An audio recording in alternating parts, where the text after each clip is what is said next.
Good morning class ધોરણ 11 વિષય રસાયણ વિજ્ઞાન ચેપ્ટર 3 તત્વોનું વર્ગીકરણ અને ગુણધર્મોમાં આવર્તિતા। હવે આપણે આજે નવો ટોપિક ચાલુ કરીશું ધાતુ અધાતુ અને અર્ધધાતુ। ગયા લેક્ચરમાં આપણે જે આધુનિક આવર્ત પુસ્તકની અંદર આપેલા જે તત્વો છે 118 તત્વો તેને તેની ઇલેક્ટ્રોનીય રચનાને આધારે S, P, D અને F વિભાગમાં વહેંચવામાં આવેલા છે, બરાબર। તો ચાર વિભાગમાં વહેંચવામાં આવેલા જે તત્વો છે તેની અંદર ધાતુ, અધાતુ અને અર્ધધાતુનો સમાવેશ થાય છે। હવે આવર્ત કોષ્ટકની અંદર જે ધાતુઓ છે તે તમને ડાબી તરફ એટલે કે S વિભાગના જે તત્વો છે તે સક્રિય ધાતુઓ તરીકે ઓળખવામાં આવે છે। ધાતુઓ સામાન્ય રીતે ઓરડાના તાપમાને ઘન સ્વરૂપે હોય છે, પરંતુ પારો છે તે અપવાદરૂપ છે। આ ઉપરાંત જે રૂમ ટેમ્પરેચરથી થોડા ઊંચા તાપમાને ગેલિયમ અને સીઝિયમ પણ તે પોતાની પ્રવાહી અવસ્થામાં આવી શકે છે। ધાતુઓની વાત કરવામાં આવે તો તેમના જે ગલન બિંદુ અને ઉત્કલન બિંદુ હોય છે તે ઊંચા હોય છે। ઉષ્માના અને વિદ્યુતના તેઓ સુવાહક હોય છે। આ ઉપરાંત તેઓ વિભવપણ અને તણાવપણનો જે ગુણધર્મ છે તે પણ ધરાવે છે। હવે અધાતુની વાત કરવામાં આવે તો આધુનિક આવર્ત કોષ્ટકની અંદર જમણી તરફ જેટલા પણ તત્વો આવેલા હશે તેને અધાતુ તરીકે ઓળખવામાં આવે છે। આવર્તમાં ડાબીથી જમણી તરફ જતા ધાત્વિય ગુણધર્મ ઘટે છે, બરાબર।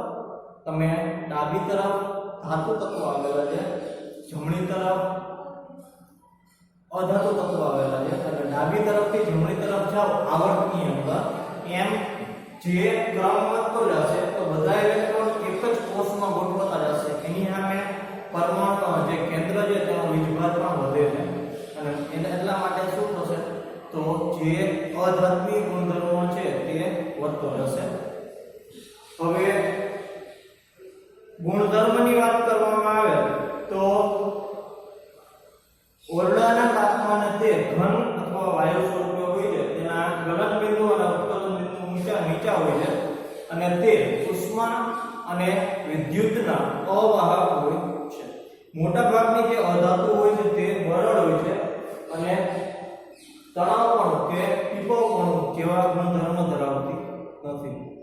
આવર્ત કોષ્ટકના સમૂહમાં ઉપરથી નીચે તરફ જો જોવામાં આવે તો ધાત્વિય ગુણધર્મોમાં વધારો થાય છે। આ વસ્તુ તમારે સમજવાની છે કે ઉપરથી નીચે જાઓ એટલે ક્રમમાં વધારો થાય, ક્રમમાં વધારો થાય એટલે ઓટોમેટિક જે કક્ષા છે તે વધશે અને તેની અંદર ઇલેક્ટ્રોન પણ વધશે। એટલે કેન્દ્રથી જે અંતર છે છેલ્લા ઇલેક્ટ્રોન તે વધશે, એટલા માટે ઇલેક્ટ્રોન ઉપર જે કેન્દ્રનું આકર્ષણ બળ છે તે ઓછું લાગશે અને તે ઈઝીલી ઇલેક્ટ્રોન છે પોતાની છેલ્લી કક્ષામાંથી દૂર થઈ શકશે, બરાબર। તો આસાનીથી ઇલેક્ટ્રોન દૂર થઈ શકે તે ઘટનાને ધાત્વિય ગુણધર્મ કહેવામાં આવે છે। માટે સમૂહમાં ઉપરથી નીચે જોવામાં આવે તો ધાત્વિય ગુણધર્મોમાં વધારો થાય છે। તત્વોમાં ધાત્વિયમાંથી અધાત્વિયમાં ગુણધર્મોમાં ફેરફાર એક પણ થતો નથી। આ ઉપરાંત આવર્ત કોષ્ટકની અંદર તમને સલ્ફાના અથવા પગથિયા જેવું એક રચના જોવા મળશે। તો તેની અંદર આવેલા જે તત્વો છે જેમ કે સિલિકોન, જર્મેનિયમ, આર્સેનિક, એન્ટીમની અને ટેલુરિયમ, આ જે તત્વો છે તેને અર્ધધાતુઓ અથવા ઉપધાતુઓ તરીકે ઓળખવામાં આવે છે, કેમ કે તે ધાતુ અને અધાતુ બંનેના ગુણધર્મો ધરાવતું હોવાથી તેને અર્ધધાતુ તરીકે ઓળખવામાં આવે છે, બરાબર। આ થઈ ગયું ધાતુ, અધાતુ, અર્ધધાતુઓ અને તેના ભૌતિક ગુણધર્મ કે જે આવર્ત કોષ્ટકની અંદર આવેલા છે। હવે તત્વોના ગુણધર્મોમાં આવર્તી બોલો। તત્વોના જે ગુણધર્મ છે તો તમને બધાને ખ્યાલ આવવો જોઈએ કે આને આવર્ત કહેવાય। આધુનિક આવર્ત કોષ્ટકની અંદર તમે જે આવર્ત 7 આવર્ત છે તો 7 સાથે સાથ આવર્ત આવી રીતે જે પાસેના તત્વો હશે તે પાસેના તત્વોની અંદર એક એક ક્રમિક વધારો થશે. હવે એક એક ક્રમિક વધારા સાથે એક એક ઇલેક્ટ્રોન વધવાનો અને તે ક્યાં સમય તો ધ્યાનમાં રાખજો. ધારો કે p કક્ષા આવેલી હોય ત્રણ px py અને pz તો પહેલા એક ઇલેક્ટ્રોન ભરાણો, બીજો ઇલેક્ટ્રોન ભરાણો, ત્રીજો ઇલેક્ટ્રોન ભરાણો, 4 5 અને 6.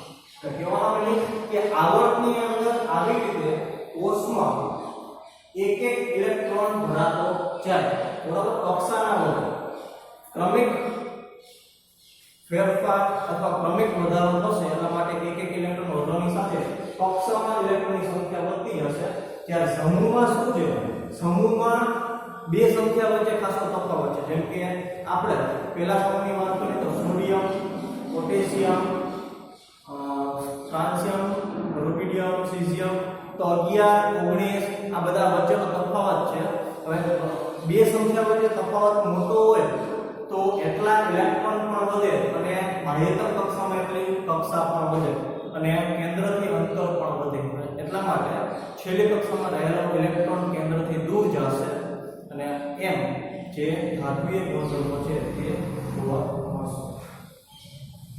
આવર્ત કોષ્ટકમાં સમૂહમાં ઉપરથી નીચે તરફ જતા અથવા તો આવર્તમાં ડાબીથી જમણી તરફ જતા તત્વોના ભૌતિક અને રાસાયણિક ગુણધર્મોમાં તમને ઘણી વિવિધતા જોવા મળશે. આપણે વાત થઈ કે એક જ આવર્તમાં રાસાયણિક જે પ્રતિક્રિયાત્મકતા છે, રાસાયણિક પ્રતિક્રિયાત્મકતા એટલે રાસાયણિક પ્રક્રિયા કરવા માટેની શક્તિ, જે રાસાયણિક પ્રતિક્રિયાત્મકતાનું વલણ સમૂહ 1 માં ધાતુમાં વધુ જ્યારે મધ્યમાં ઓછું અને સમૂહ 17 માં અધાતુ તત્વમાં વધીને મહત્તમ જોવા મળે છે.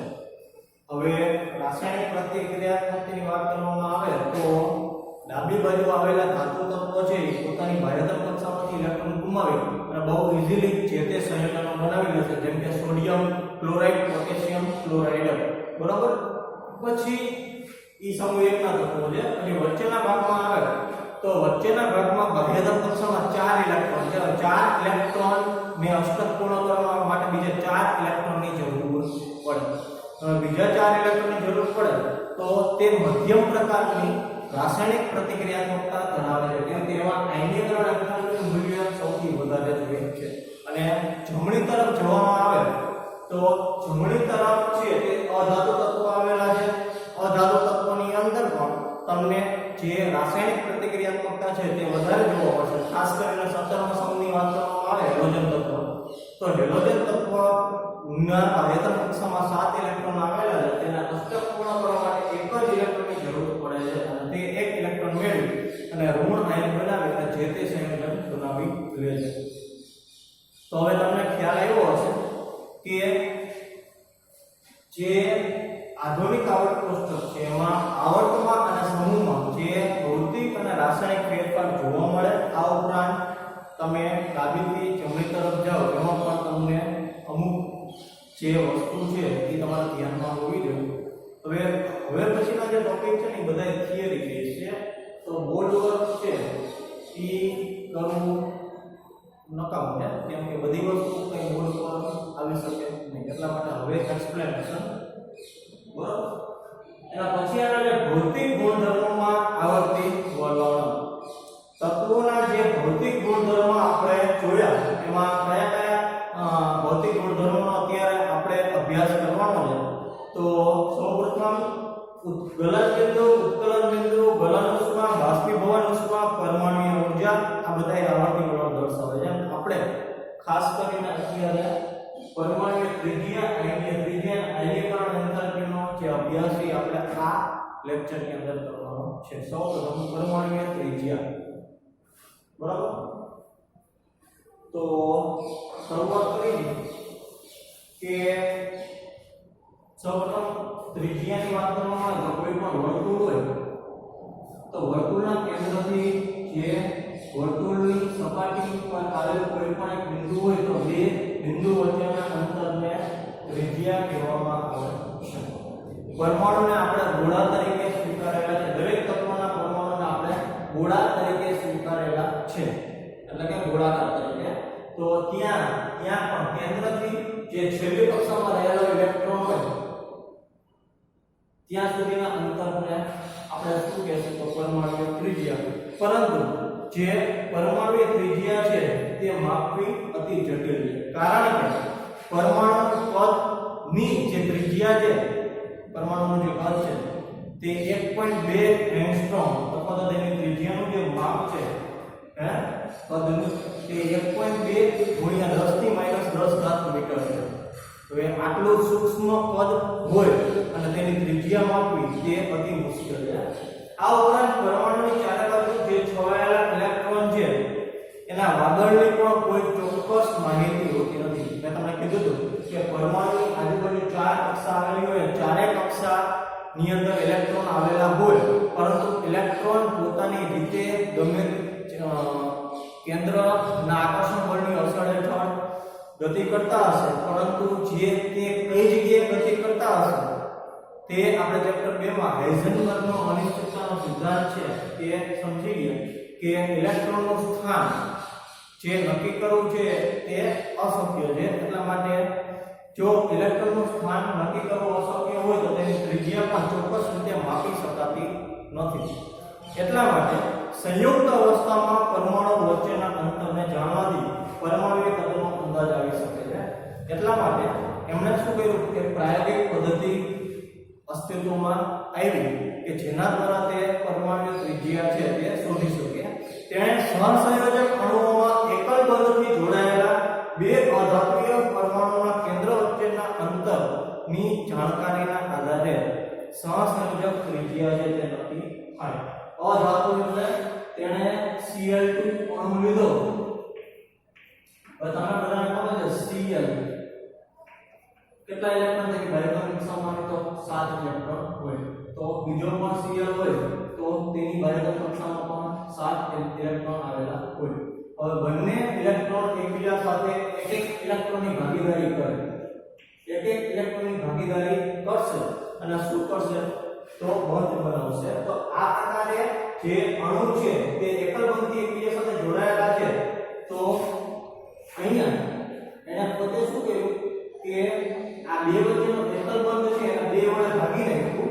આ બે વડે ભાગશું એટલે આની જે છેલ્લો ઇલેક્ટ્રોન છે તે ત્યાં સુધીનું અંતર આવી જશે અને તેને તે સહસંયોજક ત્રિજ્યા છે તે કીધી. અને આ પદ્ધતિનો ઉપયોગ કરી અને કોઈ પણ પરમાણુની ત્રિજ્યા છે તે શોધી શકાય છે. ઉદાહરણ આપેલું છે કે બે સંલગ્ન કોપર પરમાણુ વચ્ચેનું અંતર 256 pm છે. બે કોપર પરમાણુ એકબીજા સાથે અથવા એકબીજાની નજીક જોડાયેલા હોય તો તે બે વચ્ચેનું અંતર 256 છે. પરંતુ તેને આપણે બે વડે ભાગી તો 128 જે pm થશે તે ધાત્વિય ત્રિજ્યા થશે. તો આવી રીતે પરમાણુ ત્રિજ્યા છે તે માપવામાં આવે છે. તત્વ ધાતુ હોય અધાતુ હોય, પરંતુ પરમાણુ ત્રિજ્યા સકિરણ પદ્ધતિ દ્વારા પણ માપી શકાય છે. બરાબર.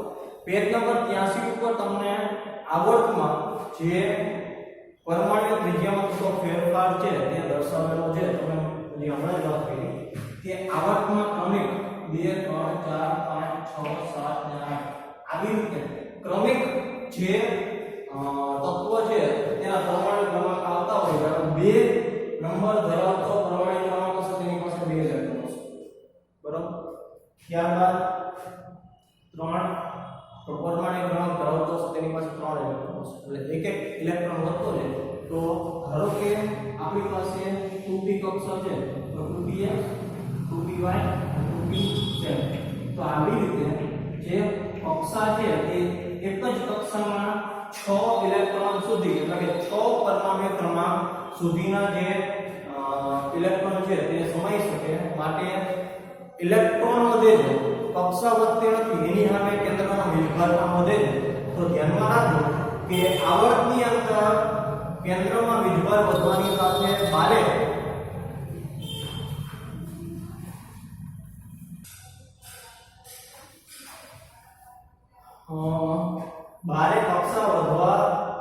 બારે કક્ષા ન વધવાને લીધે આવર્તની અંદર જે પણ તમને પરમાણુ ત્રિજ્યા છે તેમાં ઘટાડો જોવા મળશે.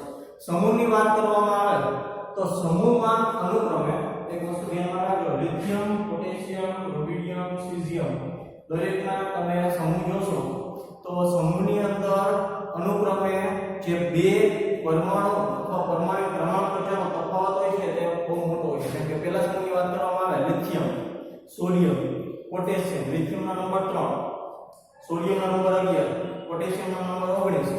તો તમે વિચારી શકો કે 3, 11, 19 તો બે સંખ્યા વચ્ચેનો તફાવત મોટો છે. નંબર 2 કે ઇલેક્ટ્રોન છે તે ઇલેક્ટ્રોન પણ ઉપરથી વધે છે, કેન્દ્રમાં વીજભાર વધે છે. હવે ક્રમિક વધારો થાય તો બહાર તરફ કક્ષા પણ વધે અને ઇલેક્ટ્રોન પણ વધે એટલે એનું કદ મોટું થતું જાય. એટલે કહેવાનો મતલબ કે સમૂહમાં ઉપરથી નીચે જશો એટલે પરમાણુ ત્રિજ્યામાં વધારો થશે અને આવર્તમાં તમે જોશો તો પરમાણુ ત્રિજ્યામાં ઘટાડો થશે.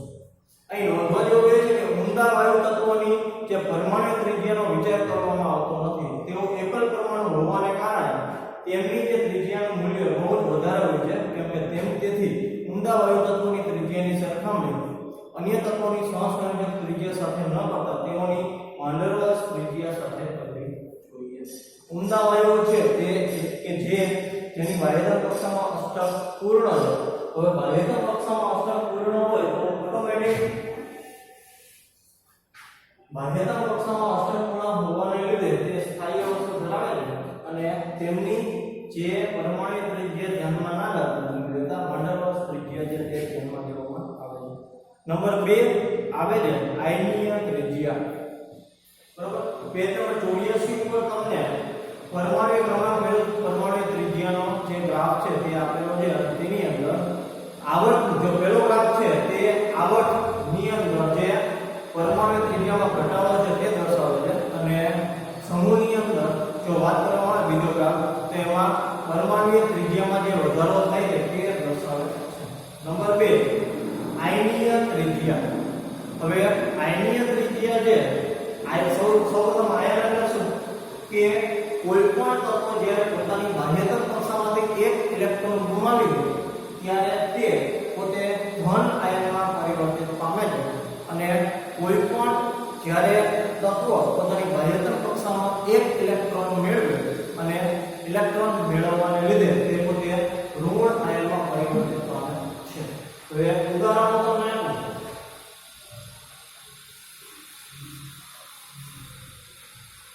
જેમ કે સોડિયમ છે તો સોડિયમની બાહ્યતમ કક્ષામાં એક ઇલેક્ટ્રોન ગુમાવવાથી તે પોતે Na+ માં રૂપાંતરિત થશે અને Na+ માં રૂપાંતરિત થઈ ગયા પછી જે આને કહેવાય Na છે તેને જનક પરમાણુ કહેવાય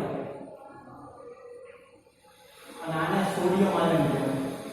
તો હંમેશા જનક પરમાણુ જે હોય છે તેનું કદ તેના આયન કરતા હંમેશા મોટું હોય છે. અહીંયા ફ્યુચર તો 2 8 છે.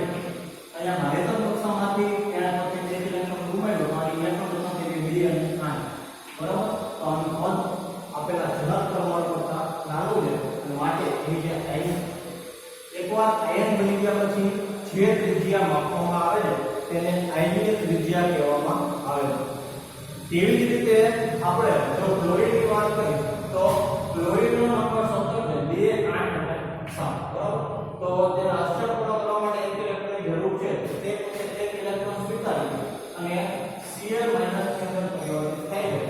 તો એ વસ્તુ ધ્યાનમાં રાખજો કે અહીંયા આનો નંબર છે 2 8 7 અને અહીંયા ઇલેક્ટ્રોન દાખલા છે 2 8 8. તો જે જનક પરમાણુ હોય છે આને જનક પરમાણુ કહેવાય અને આને આયન કહેવાય. તો ઋણ આયનની અંદર જનક પરમાણુ છે તે નાના હોય છે અને જે ઋણ આયનના કદ હોય છે તે મોટા હોય છે અને ધન આયનની અંદર જે જનક પરમાણુ હોય છે તેનું કદ મોટું હોય છે અને ધન આયનનું કદ નાનું હોય છે. કેમ કે તે પોતે ઇલેક્ટ્રોન ગુમાવે છે જ્યારે ઋણ આયનમાં તે પોતે ઇલેક્ટ્રોન મેળવે છે. ઋણ આયનનું કદ તેના જનક પરમાણુ કરતાં મોટું હોય છે કારણ કે એક અથવા વધુ ઇલેક્ટ્રોન ઉમેરવાને કારણે ઇલેક્ટ્રોન વચ્ચે પણ અપાકર્ષણ વધે છે અને માટે જ તેનો કેન્દ્રીય વીજભાર પણ ઘટે છે. ઉદાહરણ આપેલા છે કે ફ્લોરાઇડ આયન F-, ફ્લોરિનનો નંબર 10 છે. હવે તે પોતે એક ઇલેક્ટ્રોન સ્વીકારી અને ઋણ આયન બનાવે ત્યારે જે તેની આયનીય ત્રિજ્યા છે તે 136 pm છે, જ્યારે ફ્લોરીન પરમાણુની પરમાણુ ત્રિજ્યા માત્ર 64 pm છે, બરોબર. તો તમે વિચારી શકો છો કે એક ઇલેક્ટ્રોન તેણે મેળવ્યો તો 64 માંથી 136 માં તે પરિવર્તિત થઈ ગયું. બીજી તરફ સોડિયમ પરમાણુની વાત કરવામાં આવે તો સોડિયમ જ્યારે પરમાણુ હોય ત્યારે તેની પરમાણુ ત્રિજ્યા 186 હોય છે. તેની બાહ્યતા કક્ષામાંથી એક ઇલેક્ટ્રોન દૂર થાય એટલે તે સોડિયમ આયનમાં પરિવર્તિત થાય એટલે Na+ ની જે આયનીય ત્રિજ્યા હશે તે 95 pm હશે. કેટલાક પરમાણુઓ અને આયનોમાં ઇલેક્ટ્રોનની સંખ્યા સમાન જોવા મળે છે. હજી એક વખત, કેટલાક પરમાણુઓ અને આયનોમાં જો ઇલેક્ટ્રોનની સંખ્યા સમાન હોય તો તેને સમ ઇલેક્ટ્રોનિક સ્પીસીસ તરીકે ઓળખવામાં આવે છે. તેનું ઉદાહરણ છે O-2, F- Na+ અને Mg+2 માં ઇલેક્ટ્રોનની સંખ્યા સમાન હોય છે કે તેમની ત્રિજ્યા જુદી જુદી હોય છે. તેઓ જુદો જુદો કેન્દ્રીય વીજભાર ધરાવે છે. ધન વીજભાર ધરાવનાર ધન આયનની ત્રિજ્યા નાની હોય છે કારણ કે તેના ઇલેક્ટ્રોનનું કેન્દ્ર તરફ આકર્ષણ વધારે હોય છે, જ્યારે ઋણ વીજભાર ધરાવનાર જે ઋણ આયનની ત્રિજ્યાનું મૂલ્ય વધારે હોય છે કેમ કે તેમાં ઇલેક્ટ્રોન વચ્ચે આકર્ષણ અને વીજભાર છે તે વધી જાય છે, એટલા માટે આયનીય કદ વધે છે. તો વિદ્યાર્થી મિત્રો, અત્યારે આપણે જે ભૌતિક ગુણધર્મોમાં બે ગુણધર્મો જોયા, પરમાણુ ત્રિજ્યા અને આયનીય ત્રિજ્યા. હવે આના પછીના લેક્ચરમાં આપણે જે આયનીય અને એન્થાલ્પીનો અભ્યાસ કરીશું.